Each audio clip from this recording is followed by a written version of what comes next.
Hello, and welcome to the podcast that tries to answer one simple question. What is this thing called film noir?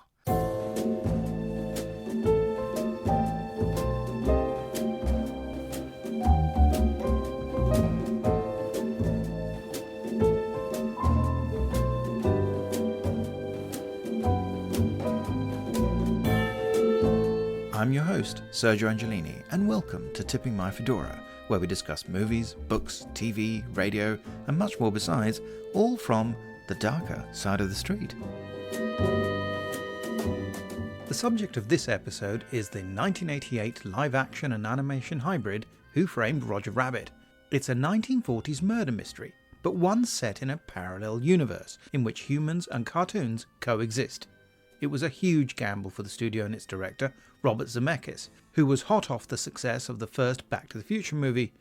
But thankfully it was one that paid off, both critically and at the box office. But how well does its technical wizardry stand up today?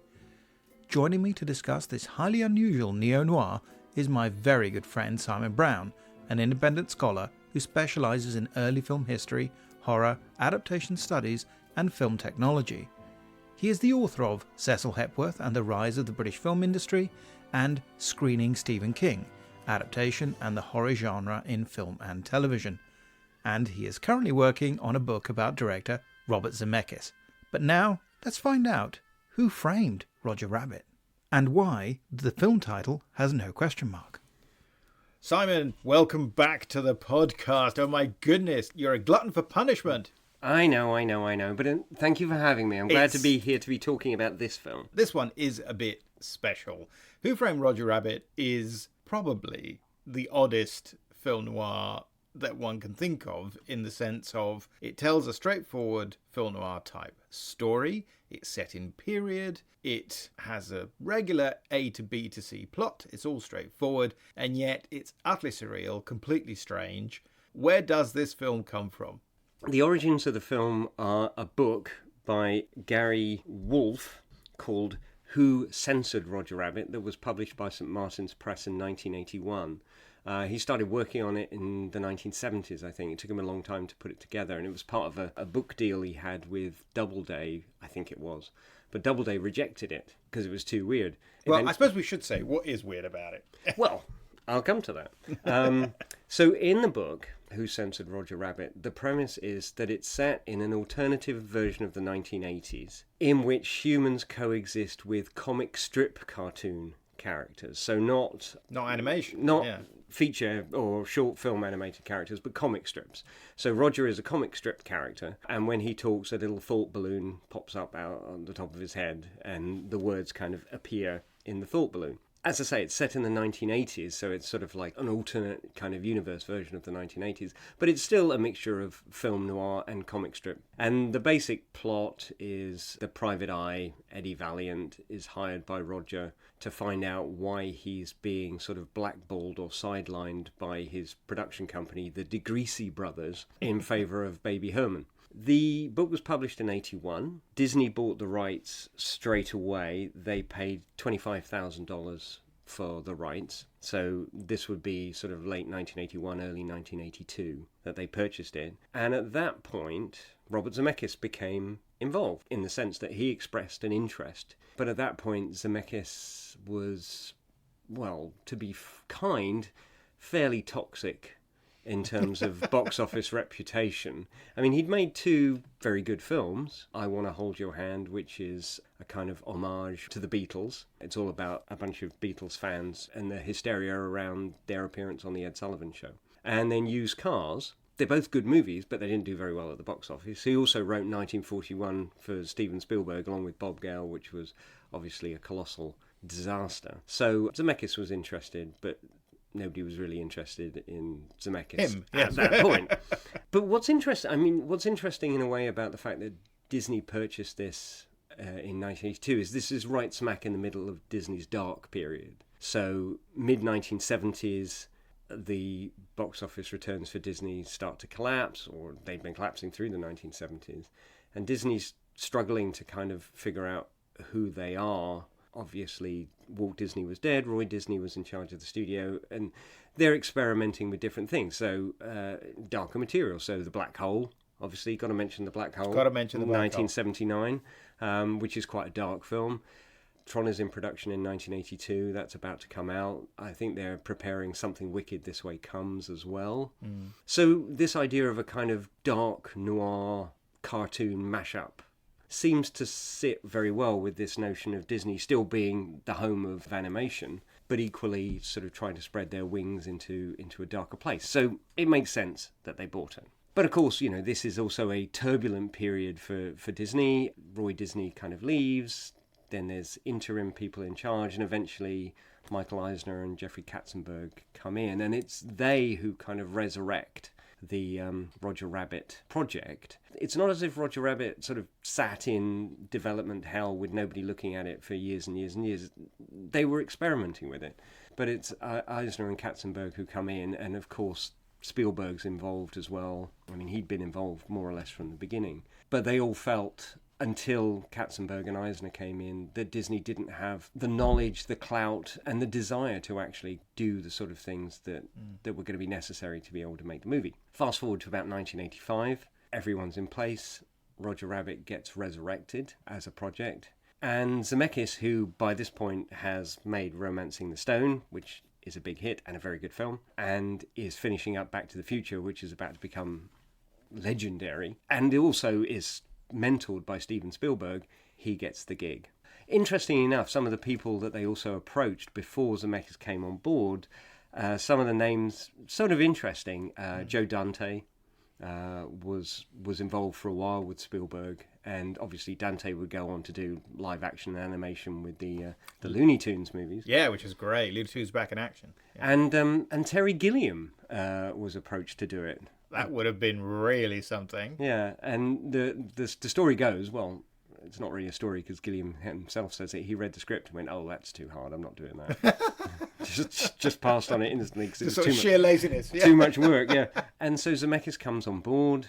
Then the pieces have to start coming together because everybody realizes how difficult this is going to be, because by that point as well, under Spielberg's kind of watchful eye, because Amblin Entertainment are also involved, the whole premise has been changed. It's now about animated cartoon characters instead of comic strip cartoon characters, and the period's been pushed back from the 1980s to 1947 to kind of tie in to that noir aesthetic, which is obviously key to the discussion we're going to have.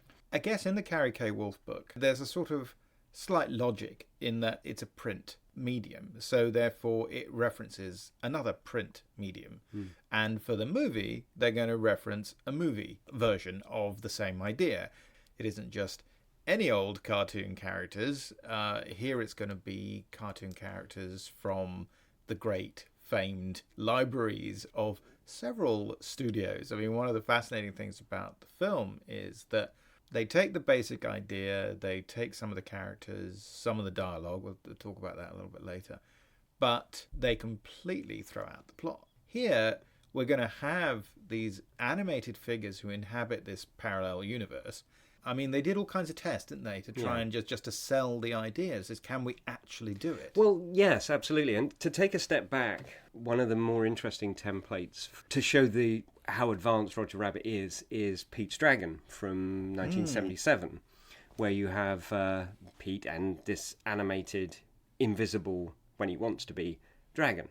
So what you've got there is a lot of on-set kind of mechanical effects. So this invisible dragon's kind of walking along and knocks fence posts out of the ground, and so people's picket fences fall down and things like that. So that's all being done mechanically on set. So it's an Invisible Man movie kind of idea. Invisible Dragon movie, yeah. Well, yeah, okay. And then the dragon can make himself visible whenever he wants. And of course, it is traditional, very traditional cell animation. Nothing wrong with that. But you can really see the dragon looks flat. And there is a very real disconnect between the way the actual real life footage looks and the colour scheme and look of the dragon. I picked that up as a template partly because I think what you've got there, unlike Mary Poppins, where you've got real characters in an animated world to a certain extent. There you've got an animated character in the real world. And that is what the majority of Roger Rabbit is. The challenge was how to make the cartoon characters, the toons, interact in a believable way, because interactivity is the absolute key to making the audience believe that they're there. And the other aspect of it is three-dimensionality. And that comes from, I mean, the way they approached it primarily was to say, what we have to do is we have to make the lighting on the animated characters the same as the lighting in the live action sequences. And of course, on top of that, the mobile camera. And, you know, all of that is very visible in the very, very first time, to a certain extent, they do it in the film. Bob Hoskins' character, Eddie Valiant, comes out of R.J. Maroon's office into the studio lot, having been told that Maroon Studios have got some of the Fantasia characters, and so all of a sudden you see a hippo walking by and a flamingo, and all the brooms are kind of brooming away, and somebody's got a clarinet and is doing the piece of music from The Sorcerer's Apprentice.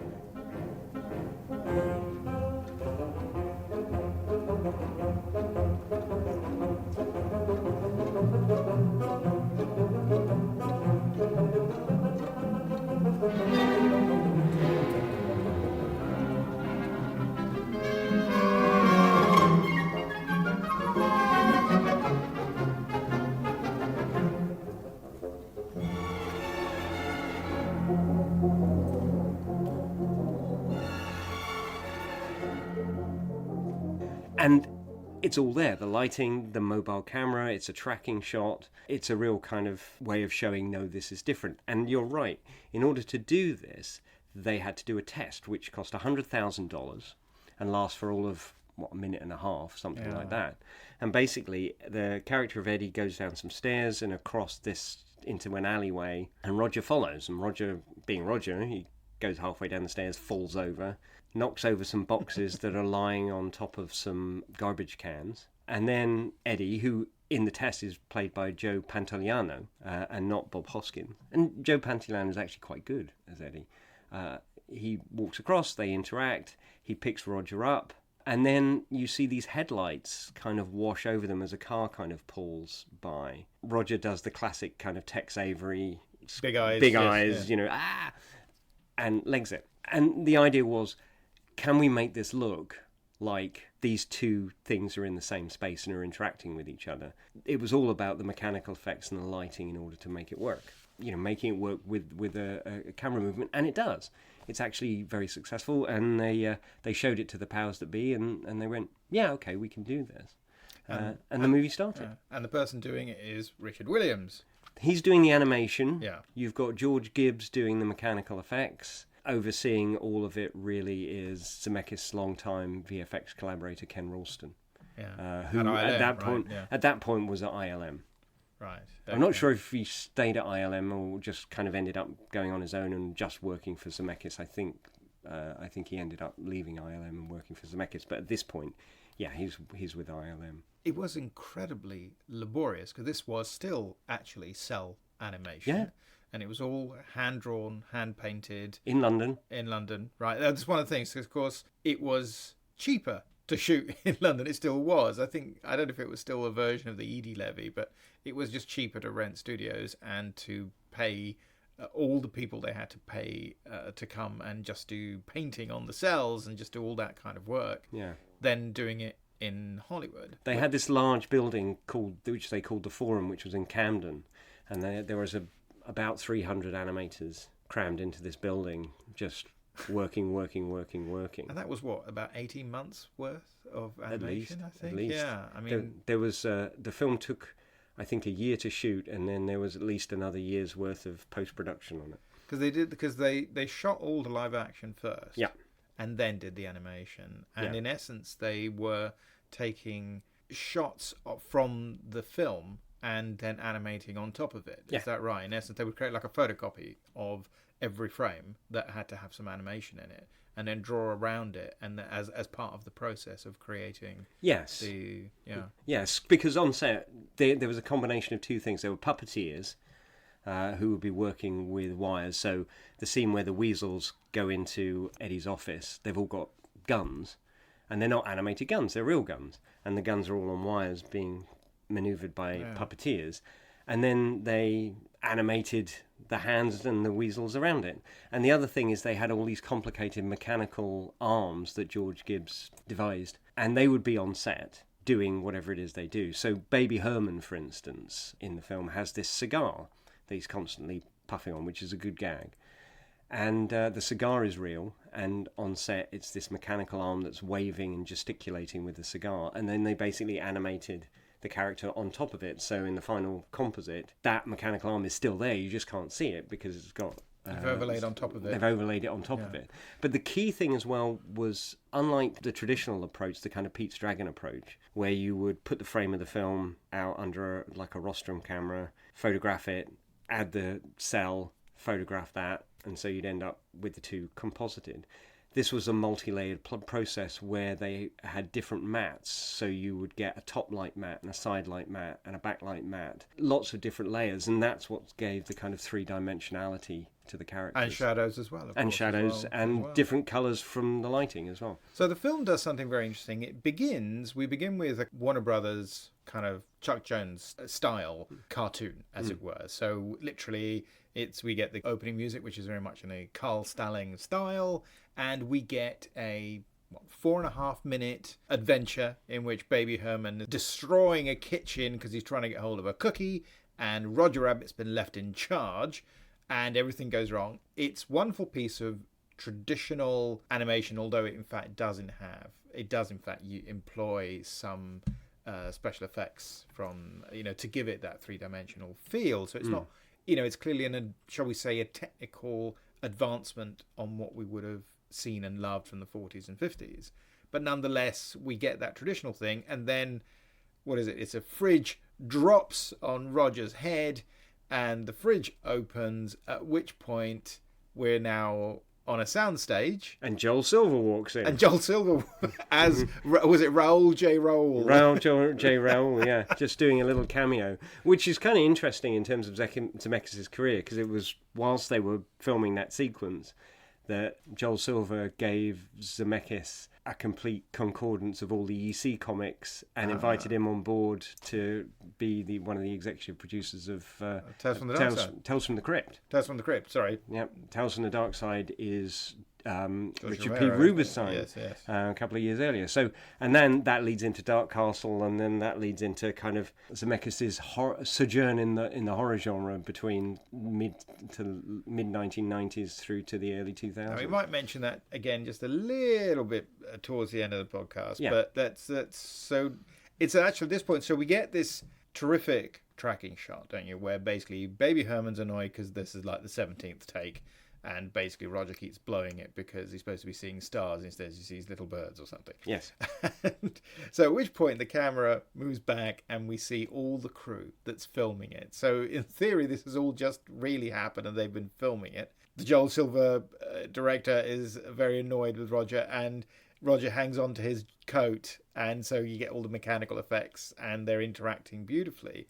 And then the camera moves along and they go into this Winnebago type thing or office area, at which point you get a rack focus and there's Bob Hoskins. Yeah. And he says the one totally important word, Tunes. Absolutely. So these are tunes, short for cartoons, and he's got a bit of a grudge, and at this point he's got a bit of a drinking problem, because it used to be he's Eddie Valiant and he's a hard-boiled traditional private eye. And he used to work with his brother. Yeah. So it was Valiant and Valiant. But what happened to his brother? It makes me laugh every time. They dropped a piano on his head. They dropped a piano on his head. Yeah. And because his girlfriend is played by Joanna Cassidy. And she delivers that line. She sort of tells she works at this little restaurant. And she tries to explain why he's very anti-Toon. Because he used to, in fact... They used to be the agency that helped the Toons out. Yes. That was the thing. They were the friends of the Toons. But now he's become all soured and embittered and is, in fact, basically a bit of an alcoholic. And it's because of this terrible tragedy in his life. And yet the way she delivers the line is just dropped a piano on his head. I just love it because it's completely straight. And yet there's something about it that is very, very funny. And she does it great. So what's his problem? Toon killed his brother. What? Huh? Dropped the piano on his head. And it's great because Johnny Cassidy also, she's one of those actors who had actually done a number of genuine neo-noir type films. She an early role was in The Outfit, which is an adaptation of one of the Parker books by Donald Westlake, writing as Richard Stark. And then she's in The Late Show, which was the Robert Benton film produced by Robert Altman, starring Art Carney and Lily Tomlin. And she's kind of the femme fatale in that, and she's great, and she's very funny in it. And, of course, she was in Blade Runner as well. So she's done all kinds of flavours of noir, post-classic noir roles. And here, she's the good girl. She's the leading lady. Because technically, I suppose, the femme fatale you're supposed to think is a Toon character. Although it's this odd thing, because it's a sort of humanoid Toon character. In the books, they in fact explain it away. Do you know that in the books, it turns out that Jessica Rabbit was in fact a human who became a Toon. Ah. There's a book that Gary K. Wolfe published, I think a couple of years ago, which I'm afraid I've not read, which is kind of tells a story from her point of view and gives you her backstory. Eddie's hired to kind of follow Jessica because it's believed that she's having an affair with Marvin Acme. Eddie captures them playing patty cake, which is that wonderful. It's that one. It's one of those interesting things. And listening to other episodes of the podcast, it's interesting how many people have mentioned Who Framed Roger Rabbit as a seminal experience of noir, an early experience of noir. And of course, to a certain extent, it is a film for younger audiences. I like the fact that the idea that Roger is so upset that Jessica's playing patty cake. On the one hand, it's completely validated by the world because they're Toons. But on the other hand, it also takes what would be a kind of standard private detective thing about having an affair and being photographed having an affair in flagrante and sort of changes it for younger audiences, so they're playing patty cake. But of course, the affair with Marvin Acme is a MacGuffin, and the plot goes from there. But and also what's quite fun is that, and this is for, shall we say, the adults in the audience maybe, is of course this is where the homage to Roman Polanski's Chinatown begins. Because at the beginning of that film, after the opening titles, we got this scene where Jake Gittes showed his latest client, played by Burt Young, photos of his wife having an affair, and he kind of grabs the Venetian blind and he says, "You can't touch the Venetian blinds, I just had them installed," and you get this whole thing. And this is exactly what happens, except, of course, this is Roger, so he goes flying through the Venetian blinds. Yeah. So it's a nice recall to that. And in fact, the new plot that they developed for the film Who Framed Roger Rabbit, which incidentally, no question mark in the title. Apparently they were told it just didn't look good. So the novel has the question mark, which you would expect because it's a question, but not in the movie. They kind of take the plot idea from something that resembles Chinatown in the sense that it's about civic corruption and it's about the expansion of Los Angeles. Chinatown is set in 1937, so basically a decade before this film, and is about bringing water to the city. Now that's actually something that had happened decades earlier, but they, dramatized it for the film. Here they also take a sort of similar true event, which is that there used to be a lot of trams running in and out, up and down Los Angeles and other big cities in America.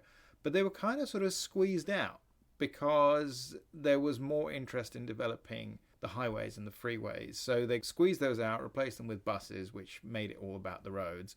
And then, of course, they had acquired, the companies that owned them had acquired vast parcels of land for the trams, which, of course, you had to dig up, and so that it runs along those lines.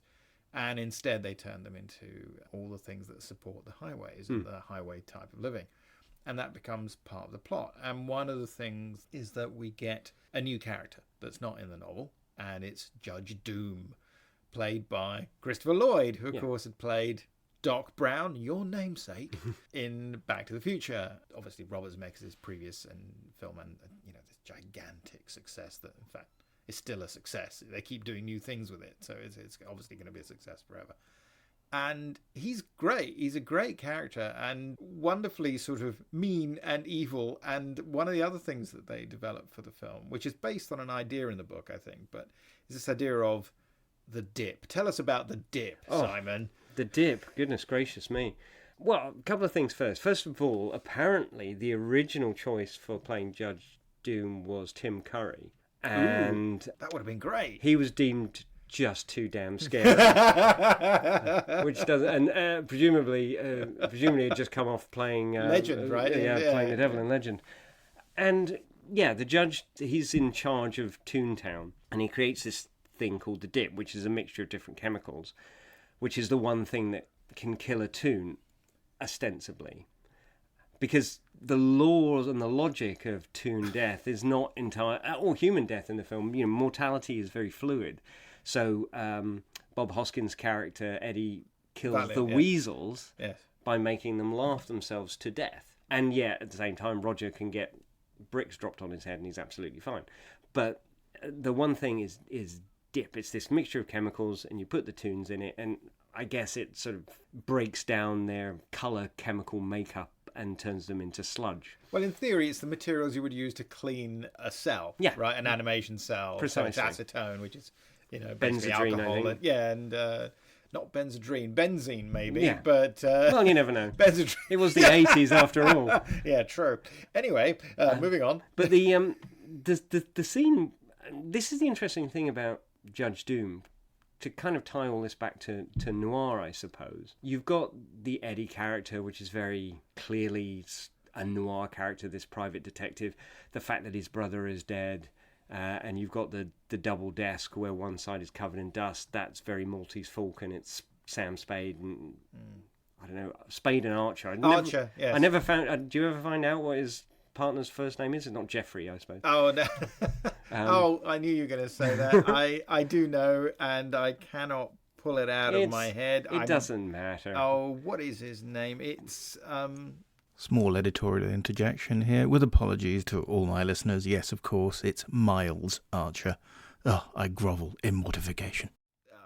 It doesn't matter, but the office space is Sam Spade's office space from the Maltese Falcon, basically. You've got Joanna Cassidy, so it's kind of anchored in a way in these noir characters. Judge Doom is pure horror. There's nothing noir about Judge Doom. He is a character from Nightmares. He looks mostly like he's dressed kind of like Margaret Hamilton from The Wizard of Oz, with this huge kind of hat. It's got this pasty white face. And the dip, the moment where he takes this little shoe and drops it in the dip. It's an animated shoe. Animated shoe. Has a face on it, yes. A singing animated shoe. It's genuinely terrifying. It's one of those great things that Disney was able to do. And it's not very often, but at its best. They were able to make real moments of horror within these kind of child-friendly fantasy stories. Although I think it is one of a number of reasons why the film was released under their Touchstone label, right? Yeah. So yeah. Okay. But it is a genuinely terrifying and horrific moment, and it's a real moment of horror. So Doom is kind of imported in a way from another genre entirely. I think that's my reading of it. In the same way that all the cartoon characters are obviously brought into this noir world from an entirely different genre as well. Well, we should probably quickly talk about that scene where we're introduced to Jessica for the first time. We've heard about her. We've seen the kind of patty cake, which obviously has that great joke where he's going through the photos, and of course they become animation cells, so you can see it moving, which is such a funny, clever idea. And he goes to this club where Jessica is singing. And so it's another amazing set piece where there's a vast number of animated characters, penguins, octopuses, octopi, and they're all carrying trays and drinks and things like that. So you know that there's all the kind of George Gibbs mechanical devices that will then be covered up by the animation by Richard Williams, which will be done sort of 6 months later or something. And Eddie sits down, and there's this incredibly sweet moment when Betty Boop shows up, and she's in black and white. Yeah. There isn't much work since they went to colour. Yeah, and then he goes to the stage and he's watching a performance between Daffy Duck and Donald Duck. And that's extraordinary because, of course, all of a sudden you've got these characters, indelible, iconic animation characters, but they're all from different studios. Yeah. And that's the amazing thing about the movie, isn't it? Because although it's made by Disney, it isn't just Disney characters. Basically, they were able to make a deal with Warner Brothers for their characters and with other studios for some of their characters. There was some they couldn't get, right? They couldn't get Popeye, I think. Yes, because they only offered $5,000. That was the fee. It was $5,000 per character. Yeah, and I think the Popeye people went, no, that's not enough. But it's Spielberg, he was able to make the phone calls and do the deals. And what was interesting is that it's not as if they had all this up front. So they had to change scenes and change the script as they were shooting it, as they got permission to add more character. But that dueling piano sequence between Donald and Daffy has my favourite line in the film, which is when Daffy says, "Does anybody understand what this duck is saying?" Which I think it's just such a great throwaway line and very Daffy. And of course, Mel Blanc doing the... He's actually doing the voices. He's back doing the voices, which is brilliant. Yeah. And of course that serves partly to introduce you to the world, to the fact that we're going to be getting these characters who have never appeared on screen before in the same image, but also we get the introduction to Jessica Rabbit, who we hear her sing before we hear her speak. And her singing voice is not the same as her speaking voice. Mrs. Spielberg at the time, I believe, Amy Irving. Or ex-Mrs. Spielberg. I think she was already ex, I think. Amy Irving does the singing voice. Does the singing, and the voice is, of course, the sultry... Kathleen Turner, uncredited. Uncredited, in fact, yes, which is odd. I don't know what's going on there, because she has a reasonable role, I think, along with Roger, who's voiced by Charles Fleischer, which, of course... He is connected, of course, to the Fleischer family, which is rather wonderful, and we'll talk about that in a minute. She gives a great vocal performance as Jessica, and the singing voice is great too. It is sort of marvellous. But the way she's introduced, of course, is wonderful, because it's this kind of sultry siren approach, and she has this amazing dress, which apparently took forever to animate, and so it's the only time we see the dress, because it was just too hard. Apparently the shimmering on the dress was... And believe me, I don't understand. The thing about researching these kinds of things is there comes a point in the technological analysis where my brain just goes, no, I don't get this anymore. I was with you, I can see it, and now I don't. But the dress was done by shining light through a plastic bag that had been scrubbed with steel wool. Okay. So it refracted the light in different ways. And that was overlaid on top of everything else. So and the legs... and the body of... Because Jessica is anatomically unusual, shall we say. Yes, well, it's a very exaggerated sort of femme fatale type sort of idea, isn't it? She has almost no waist. Actually doesn't seem to have a nose, in fact. No. And then has a very big top and is very, very tall as well. Yeah. And amazing sort of peekaboo hairstyle and the Veronica Lake style, except she's a redhead. But they had to animate... when they were using... In that sequence... in the nightclub where they were shooting with someone there to kind of work as a model for the animated sequence, they had to do it twice. So they had two different people. They did someone who was the legs and somebody who was the top half. So it's actually a human Jessica is split screen top to bottom. But again, it gets very, very complicated. It's an unbelievably complex sequence, and it really introduces this key character as the femme fatale. And spoiler alert, of course, she's not. She's not. Well, because in some drafts of the script, earlier drafts of the script, she had in fact turned out to be the baddie. Yes, right? absolutely. Yeah. But in the film, in the end, it's... Well, we get that immortal line towards the end of the... halfway through the film when Jessica goes to visit Eddie in his office. And it's a line from the book. So, the book does have an influence, even though the storyline is completely changed, where she sort of says, I'm not bad, I'm just drawn that way. Yeah. Which is just, it's just wonderful. I love it. I think it's just perfect line. And you can really hear Lauren Bacall kind of... it's her version of the you know how to whistle, don't you? You just put your lips together and blow. Yeah, it's superb. Going back to the noir thing and the genre thing, one of the interesting things about watching the film is that it uses these elements of noir, right? So the 1940s setting imports them, if you like. And you've got Eddie, and you've got Jessica, and you've got Joanna Cassidy as Eddie's squeeze, I suppose. Friend, squeeze, whatever. Girlfriend will do. But it doesn't look very noir. In the sense that... there's only a few scenes. Yeah. You don't have the kind of noir lighting. That darkness isn't there. I mean, obviously it's LA, so it's a different type of noir. But the cinematography by Dean Cundy, a regular with Zemeckis, but also cut his teeth with John Carpenter, as all great behind the camera people did. It doesn't echo the sort of lighting and mood that we associate with classic noir. And again, listening to the podcast, many people, you do your introductory question, what is noir? Most people kind of respond by saying it's some sort of style. And I think in Roger Rabbit, what you get is the trappings of some elements of the kind of quintessential noir, but not enough really to say, to my mind, that this is a noir. It's a film that looks like a noir. So in a sense, it's not kind of hard-boiled noir in those scenes. It's not really soft-boiled noir. It's sort of, this is my gag, but it's poached noir.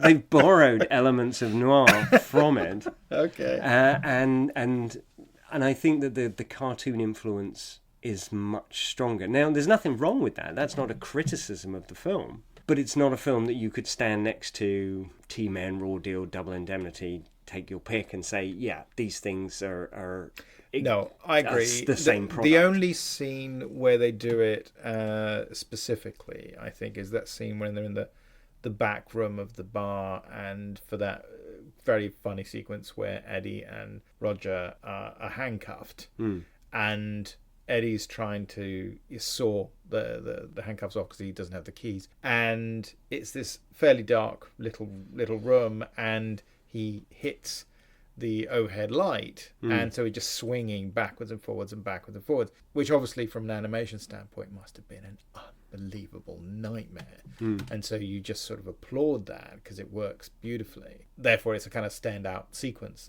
from that point of view, but it's the only one that really tries to ape the expressionistic look. I completely agree, and one knows that Dean Cundy could have done that. Oh yeah. You know, so it's clearly a deliberate choice to say, well, it doesn't function as a spoof. It's not like Dead Men Don't Wear Plaid, which had come out about 5-6 years earlier, which is tremendously entertaining, but because it's all in black and white and has to intercut with clips from real films from the era, it has to ape the style. It has no choice, and it's part of the fun of that film.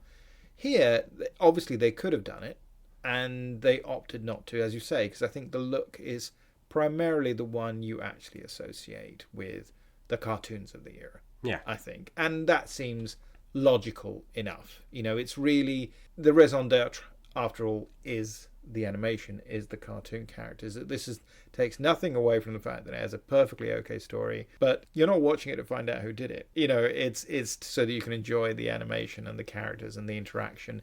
And of course, it's the sheer spectacle and wonderment of the achievement, of the technical achievement, because as you say, the kind of three-dimensional characters, through the lighting, through creating shadows, through top and side lighting. I mean, I think they had to do every cell kind of 4 times, I think, just to add the different types of lighting and then integrate it within the live action footage, is fabulous. And one of the things that's interesting about the film is the way that it then, shall we say, goes full Mary Poppins for basically the climax, or rather the penultimate climax, when we actually enter Toontown. It turns out that Toontown is a separate place, and the plot, in fact, is all about the, shall we say, physical space taken up by Toontown. Obviously, it seems extremely malleable and flexible, so it's hard to know just how big it really is.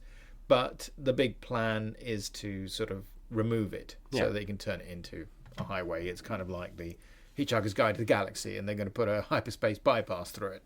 And here they want to sell it off to create highways, which you get this fun line where Eddie sort of poo-poos it and says, "Who's going to do that?" You know, and it says, "Well, yeah, we're ahead of you there, Eddie, and you've lost that argument."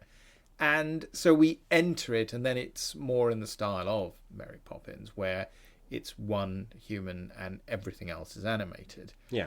And it's beautifully done, and in a way, it's very smart, because we start with a traditional animation in shall we call it the prologue, where we get the adventure of Baby Herman and Roger Rabbit. And then we get to the bulk of the film in the middle, where it's about integrating the two and the impact that one has on the other, because we have this story of violent death, and then Marvin Acme gets killed in a way that really closely resembles the way that Eddie's brother was killed, so it suggests some kind of connection. And then Eddie has to go into Toontown. When he's there, it's the surrealism that is part and parcel of the animation of the 40s and 50s, of the kind of Tex Avery, Chuck Jones style in particular, much more so than the Disney style, let's say. This is where we get into a kind of more Warner Brothers type style.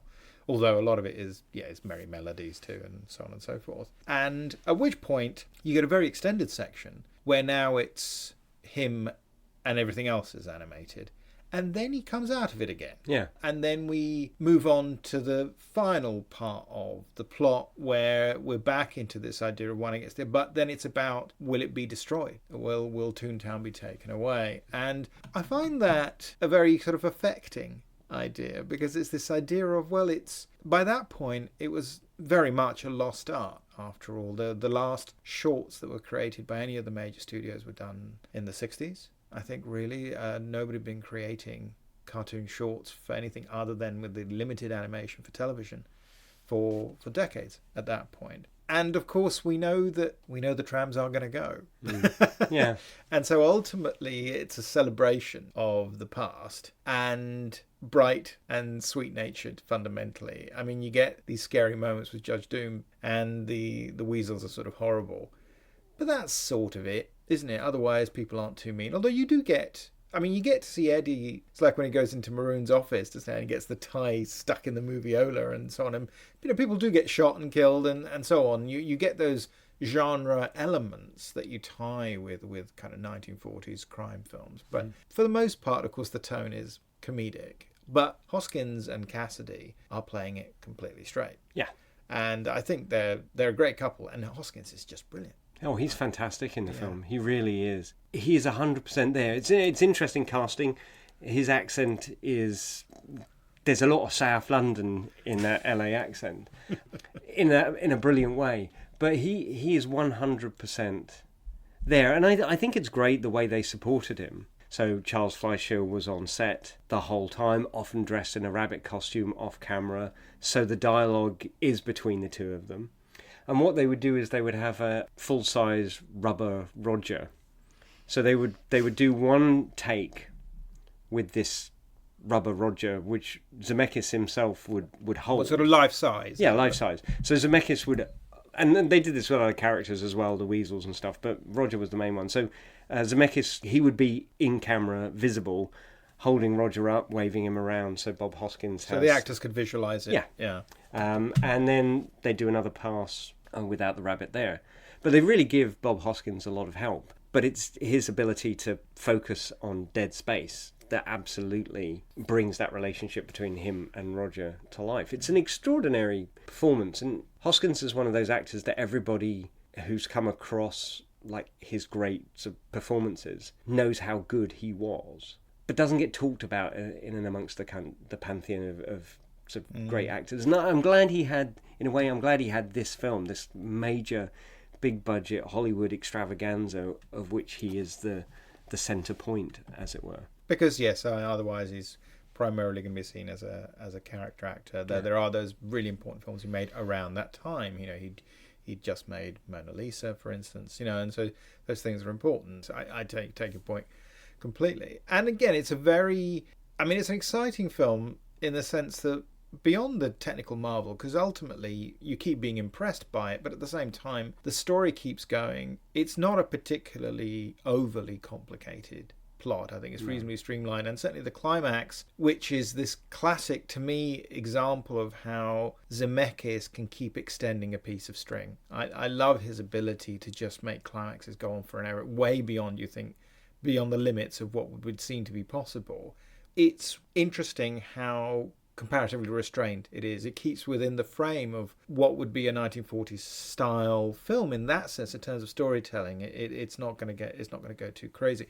I suspect also that presumably that had something to do with budget, because that is a film that became extremely expensive, just in terms of man hours.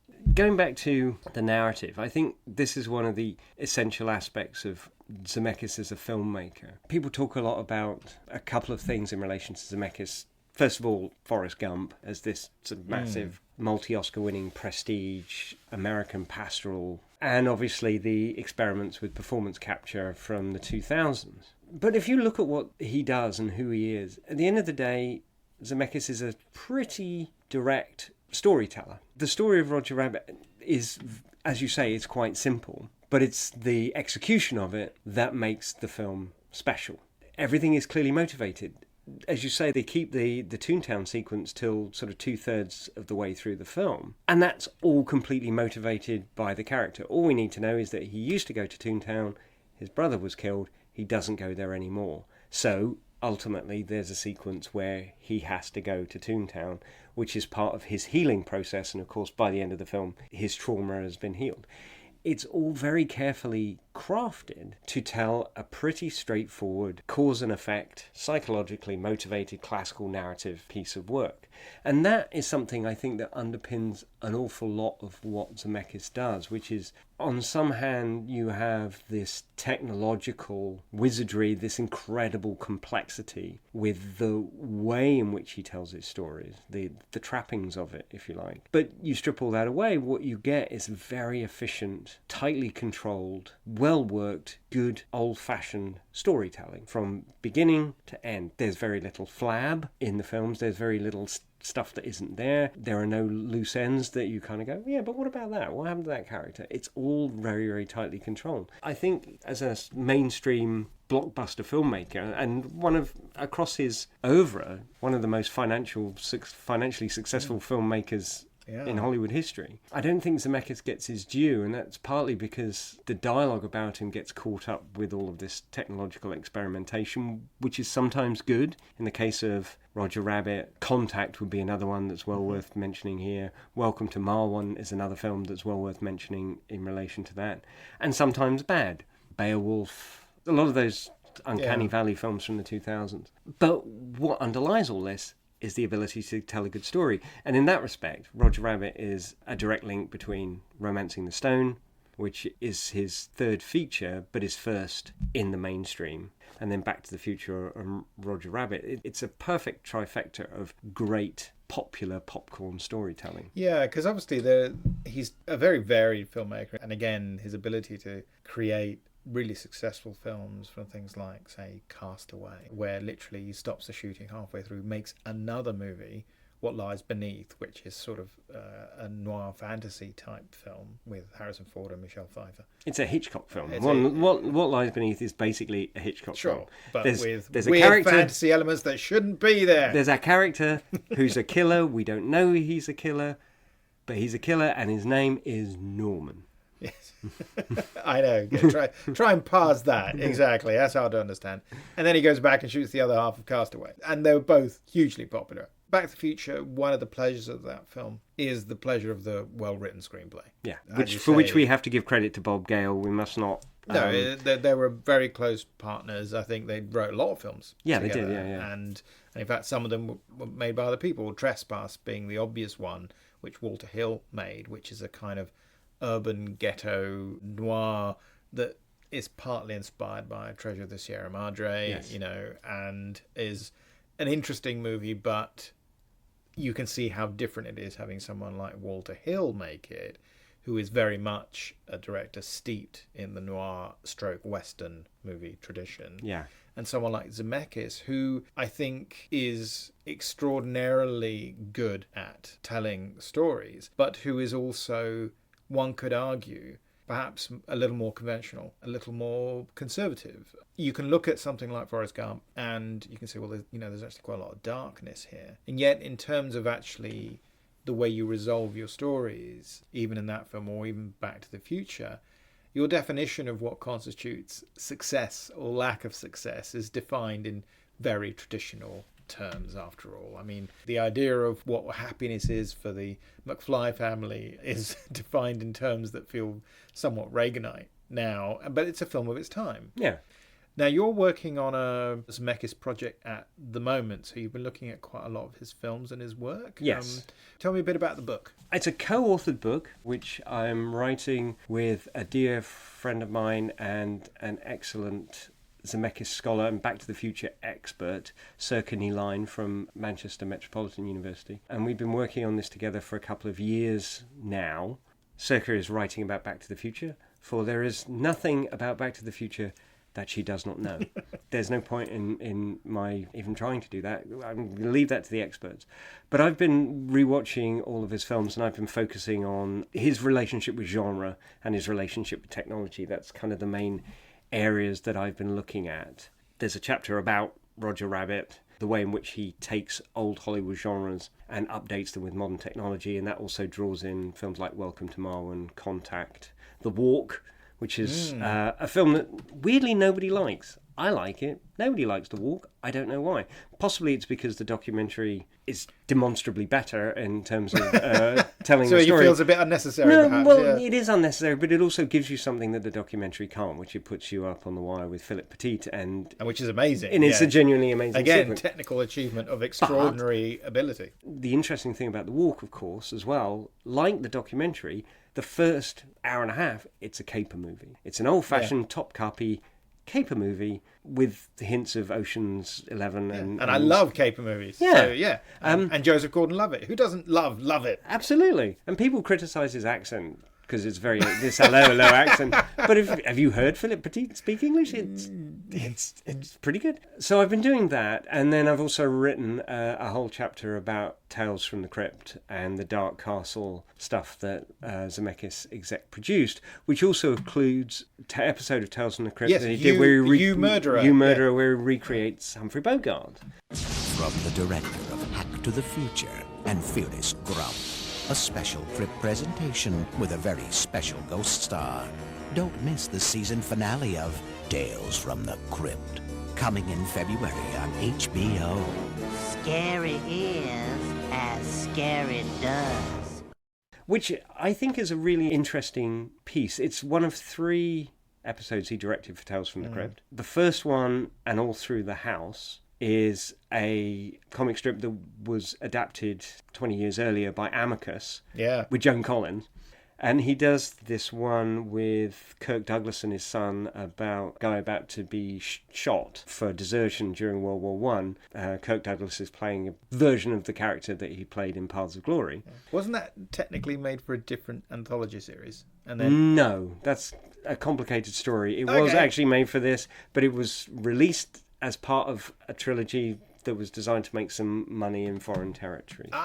Okay. But then you've got You Murderer, where the premise is that the whole thing is told from a first-person perspective, which is directly from the comic. But in the original EC comic, the premise is that the reader becomes the murderer. They are hypnotized by an evil whatever, and they have to go out and commit a murder. So the premise of the comic is to make you the murderer, and the whole comic is drawn from the first-person perspective. Right. And Zemeckis doesn't do that. What he does is he takes the first person perspective and he makes that central character Benelli. Well, he looks like Humphrey Bogart. Yeah, it's a guy. It's actually an Italian actor called Roberto Sacchi. That's him. Who had done this film called The Man with Bogart's Face.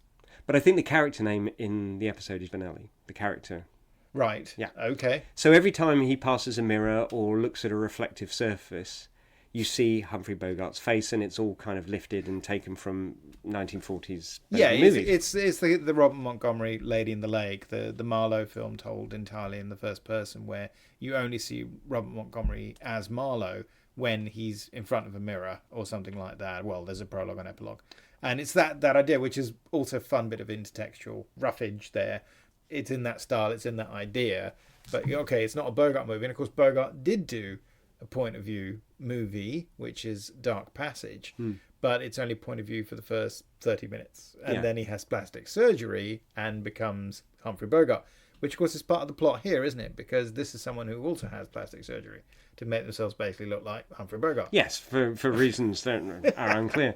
But what's interesting about that episode, and to me encapsulates a lot of what Zemeckis does, is ostensibly it's an adaptation of this comic strip, but it's not. It throws everything out except the title and the basic kind of first-person premise. You've got this magpie grab bag of different influences. So yeah, the Robert Montgomery film, Bogart. You've got Isabella Rossellini dressed as her mother from Casablanca.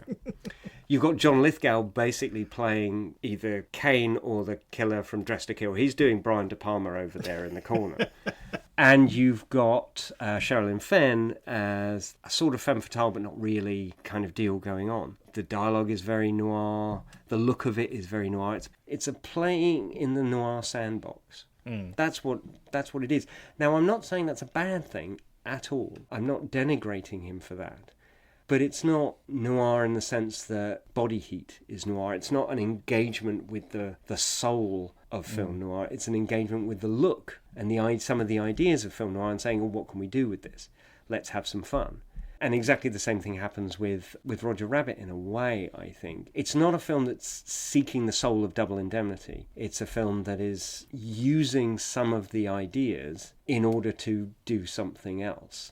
Well, it is very interesting to look at, say, some of the films that I think have benefited from the success of Roger Rabbit. So you look at later films that also engage with noir more obviously, stylistically, shall we say, but also have various styles of animation involved. So we look at things like Cool World. I knew you were going to mention Cool World. the Ralph Bakshi film, which I don't think is a great success and is also aimed at adults. And I think is one of the things where they kind of backtracked on that. So I think the film feels a little bit odd in it. Yeah, I think it was going to be a lot more adult because I think it was in the late 90s. Bakshi made an animated series for HBO, a noir animated series for HBO, the title of which escapes me. But it'd be easy to find.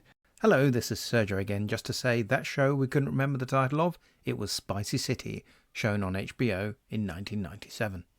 And that is really adult. And I think that Cool World was definitely, that was the idea. And then the studios got cold feet and it looks like a compromised thing. And the problem is because it's always going to be an expensive way to make a movie. And in the end, you sort of think, well, in the 70s, maybe you could make expensive films aimed at adults that would make a profit. But by the 90s, that feels less and less true. And then you look at things like Sin City, for instance, which is obviously, it's an odd mixture that it's a mixture of green screen and CGI animation and so on, but that is bringing a graphic novel to life, as it were, with real actors, but predominantly CG environments created around them, I think, but which is an interesting take and was successful enough to have its own sequel. And then maybe The Mask is this interesting film which, like Roger Rabbit, draws on the kind of classic tradition. I mean, specifically, obviously, it's Tex Avery that's influenced film because they're the main characters. We see he's got VHS tapes of Tex Avery cartoons, and then he gets this magical mask and turns him into this character. Jim Carrey is... That's the guy. Hello.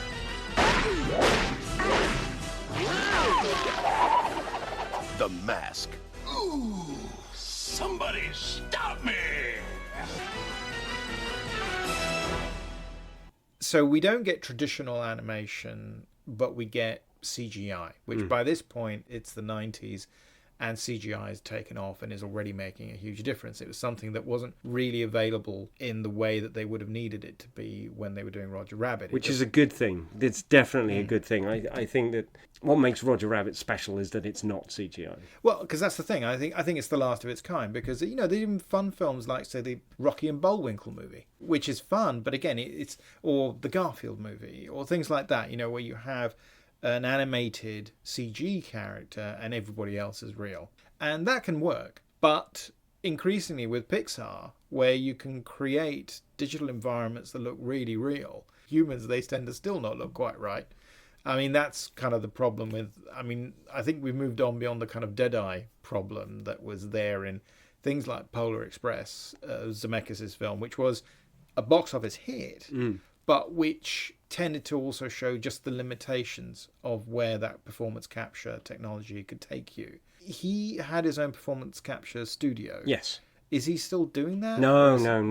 The plug was pulled after Mars Needs Moms, which was this colossal disaster. Oh dear. That period of Zemeckis' career, from starting with Polar Express in 2002, so it comes out in 2004, and ending in around about 2010. So he does Polar Express, he does Beowulf, he does Monster House, which is great. Christmas Carol, and then Mars Needs Moms. This again is kind of the interesting thing about Zemeckis. He's experimenting with this technology live on film, if you like. So Polar Express is experiment one. It's great. It works because it's a good film, but also it's an adaptation of a Christmas book with drawings. Experiment two, let's fix the things that we had the problems with in Polar Express. So he does Beowulf and pushes the technology so the hair moves more realistically. They have that involuntary flickering of the eyes that everybody has. I forget what it's called. But that's kind of embedded in it, and so on and so forth. He's experimenting on film. Meanwhile, in the same decade, James Cameron is off doing exactly the same thing in preparation for Avatar, but he's doing it in secret. So Zemeckis is making movies and audiences are going to see them, and there's a debate going on and they're talking about what he's doing. He's out there on the playing field, and then someone from the dressing room, out comes Jim Cameron with Avatar and says, "Look, I fixed it." And Avatar comes out around about the same time as Mars Needs Moms and is the most successful film of all time at that point, adjusted for inflation. And Mars Needs Moms is this John Carter-sized calamity. But I think there's something admirable about the fact that Zemeckis is out there kind of going, yeah, all right, I've made the Polar Express, it's great. Here's what's wrong with it. Right, let's fix it for the next one. Let's do Beowulf, which is a remarkably bold thing to do in the first place. Sure. And is very good in some ways. It has Crispin Glover as a monster. He's great. But then you've got Ray Winston as Beowulf, and he just sounds a bit too Lock, Stock and Two Smoking Barrels for Ray Winston, really. Yeah. And it doesn't quite work, and there's these moments of comedy. So there's a whole nude fight scene where he's always standing behind a candle or something pointy so you can't see his ghoulies.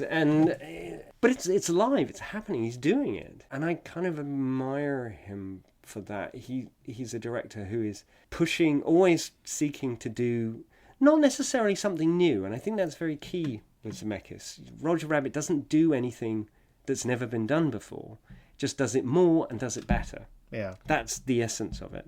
How can we do this better? The Walk definitely doesn't do anything that hasn't been done before because they made a film about it a few years earlier. But you do it more and you do it better. Right into it. Contact, more, better, and so on and so forth. But this idea of more and better, bringing smart people together, and even if the films don't necessarily succeed, and not all of Zemeckis' films have, he creates a set of technology that other people can then take and go and run with to lesser and greater degrees of success. In the end, he's not someone who, like I say, financially, he could have retired 40 years ago probably, and would have been just fine.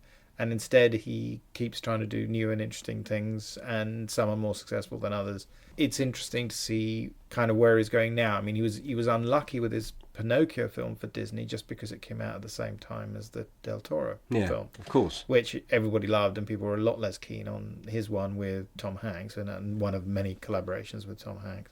His most recent film was, of course, the quite ambitious Here, which reunited him with Tom Hanks again and Robin Wright, and which we both saw at the cinema, and we both thought it was absolutely terrific. It's all in one room. All in one room, and different generations, and so on and so forth. So again, I mean, it's in a way, it's an interesting premise, and that ties exactly back to all of his experience with performance capture, where all the filmmaking was done in one room, and then it was all digitally, it was all manipulated after the fact. It seems to be the essence of this kind of Zemeckis restlessness. Like he goes into something, says, right, let's not compromise. Because of his box office reputation, he always has the money he needs to do whatever he wants. So it's like, let's go in here, right, we don't know how to do this, fine. Let's hire smart people, figure out how to do it and make it work. And usually it does. But then having done that, you don't necessarily build on it again. You go, right, what's the next thing? What's the next idea? What's the next thing I can play with? What's the next bit of fun I can have to make my job interesting? Yeah, I mean, I think that one of the things that comes across from, this very interesting rewatch of Who Framed Roger Rabbit, a film that I saw at the cinema when it came out. I would have been 19, 20, and I thought it was fantastic. I loved it. Felt like I'd never really seen anything like it as good as that before, and I was very impressed. But tell me, Eddie, is that a rabbit in your pocket, or are you just happy to see me? Touchstone Pictures and Steven Spielberg present a Robert Zemeckis film. We don't stay idiotic, but we're not stupid. Who Framed Roger Rabbit? What's amazing is the way that you get sucked into something that, if you take a step back, is genuinely radical, very strange, very fantastical, and shouldn't really work as well as it does as a feature film. As a kind of musical number in a movie, as a short, that's the way it had existed more or less up to that point. But here it's the entire premise of the film, and it works. Yeah. And it's thought through, and you're just thinking, you've got to really be committed to this, but you also need to be smart enough to have genuinely cracked the kind of code behind it and what works and what won't work. Yes. And, in the end, you just have to bow down to that and just say, well, yeah, well done. Congratulations. It's just a brilliant achievement. So on that note, Simon, thank you so much for coming in to talk about Who Framed Roger Rabbit? My pleasure. Which is a wonderful film that bears repeat viewings as well, as you do, as well as a repeat offender on Tipping My Fedora. So thanks very much, Simon. Thank you, Sergio. Thanks for having me. We'll catch up really soon. Take care, mate. Okay, bye-bye.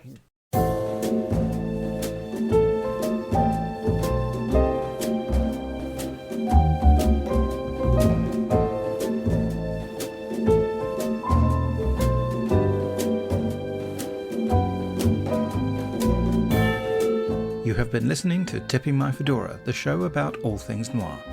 It is produced for Castiglione Publishing by me, Sergio Angelini, and our theme tune is by Petar Milinkovic, whose work is available through Tailkeeper Music.